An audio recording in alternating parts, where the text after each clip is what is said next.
Verstappen when they get down into the first corner. Watch this. Sergio Perez started brilliantly as well. He's up to 4th. I don't see anything other than the 2 Ferrari drivers having to take the blame for that.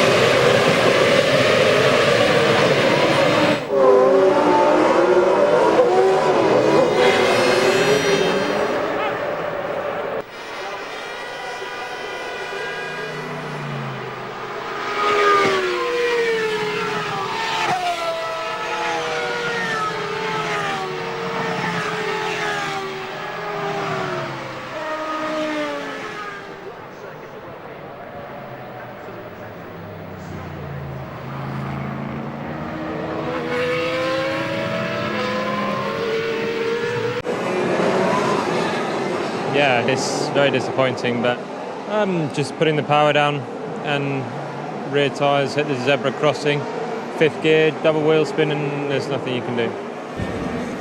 Jolyon Palmer really struggled to get the power down. A brush with a white line meant heavy contact with the wall as he was rendered a passenger.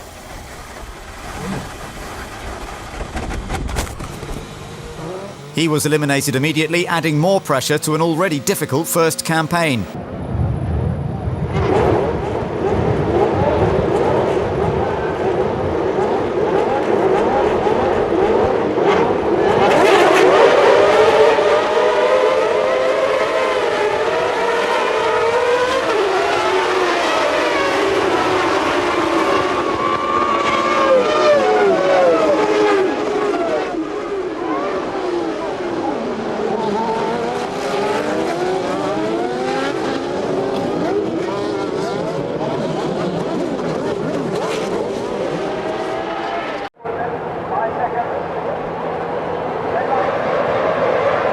It's on! Berger looks as though he's hanging fire a bit. And there's straight into the wall. The race will be stopped. Oh, look at that. The car's all over the place. And that is Mika Häkkinen again. I say again. And that is Mark Blundell. Oh, my goodness. Mark Blundell and Mika Häkkinen straight out. The others don't know. There's a car with the wing adrift. Jorna Lacey slowing down. That is Andrea De Cesaris in the Sauber Mercedes. Katayama flicks out. Now look 2/3 of the way down the back. Look off to your right. We should expect to see a Minardi slicing through. There it is, coming across there. Minardi, and it's difficult to see from where we are, but 4 cars out there. Now there's Häkkinen. Häkkinen comes across to the right of your picture. Häkkinen is out. Blundell gets taken out. Now here we go again. And look, now that was Now that looked like maybe Coulthard. That's where Coulthard lost his wing. Coulthard touched Häkkinen on the way into this. Let's have another look. Let's look at the front. The back we can't see. Häkkinen gets very crossed up. Look, Häkkinen on the left of your picture, about 3 rows back. Forget what's behind that, but look at Häkkinen down the left-hand side. Coulthard to his left. Häkkinen moves across. Well, I'm afraid Häkkinen, a little bit like at Monaco, Häkkinen, I believe he moved across to the left. He tried to take a slightly wider entry to the first corner. He didn't. It's lights out and away we go. It's a very good start for Nico Rosberg and for Kimi Räikkönen. There's Nico Hulkenberg into the... And ready to go, and then Roland lights up the red light, and then about 4 to 7 seconds later the green light for the start of the 1995 Portuguese Grand Prix.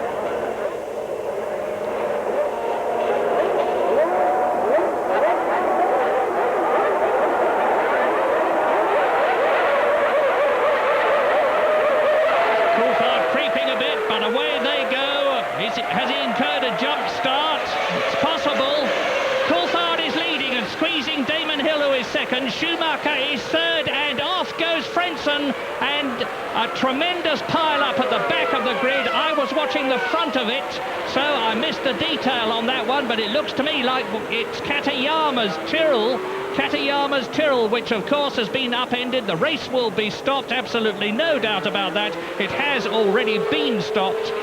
And now we must hope that Ukyo Katayama is all right. Now let's have a look and see what happened. Look at the back of the grid. is let's see if we can see these cars. They're all doing 0 to 150 in less than 7 seconds, but someone has touched. I don't know whether we're going to get a clear vision. There across looks like a Pacific. It's difficult to see. There's Katayama. Look at him fly through the air. That must be doing 130 miles an hour at the time. It flips around. Great strength in the chassis of these Formula One cars. Back comes the Minardi of Luco Badoa, and then Roberto Moreno, I think it is, in the 40. He is the one that comes into the back of Katayama, whilst Diniz, his teammate, sorry, I beg your pardon, whilst, yes, there it is, Diniz, I think, he comes down, leaving Moreno in his 40 into the back of that chassis of Katayama.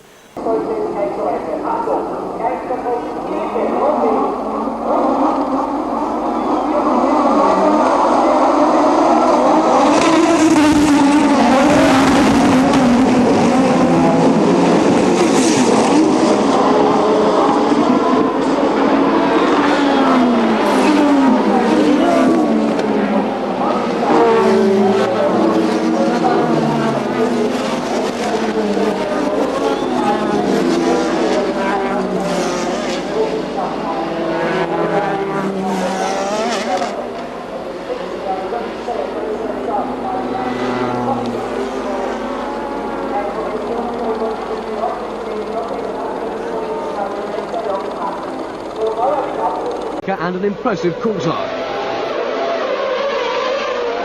Hill got the start he needed, beating Schumacher off the line, but further back, chaos threatened.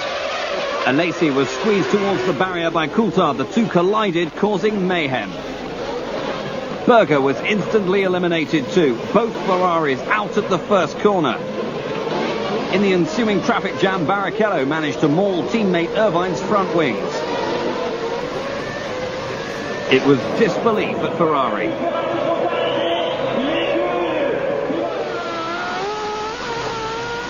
This was the view that Hill had in his mirrors. With only the two leaders away cleanly, there was little option other than to stop the race.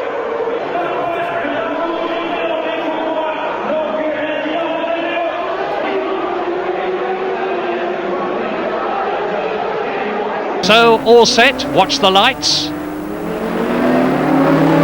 It's green and go, and Nigel Mansell comes through from the centre, and he makes contact. He's taken off Piquet, and Alboreto's hit, and De Angelis goes up into second place, Nigel Mansell third, and looking back down the grid, there's Piquet's car with the right rear wheel missing, and Mark Zura stationary alongside him. Now, this is going to cause very real organisational problems as the pace car goes by, and there's Piquet still in the cockpit, and Alboreto has gone off the circuit on the second corner. The Scarlet Ferrari of Michele Alboreto reversing back, and his radiator is hold. Look at the steam coming from the left side of the car. The pace car comes through, so that's 3 cars off already before half a lap has been completed. Yes, they put the red flag out, Murray. They've got no cranes here at the circuit to pull the cars off, and being a street circuit with barriers all the way around, there is nothing that they can do. And here we're going to see the start again. Now you see Mansell makes the best start, but he was headed for a gap that really wasn't big enough, and it was difficult for Mansell. You've got to go. Probably when he started, he'd lined his car up for that gap, for the best start, but he made contact with Piquet, got the back end, we see it again, the back end of Piquet's car starts swirling, and then he just spins into the wall and boom. Wheels coming off all over the place, and they stop the race. Nigel Mansell, not the start of the race that anybody wanted. Could you tell us exactly what happened? Well, the red lights turned to green. I got away and I got an initial jump.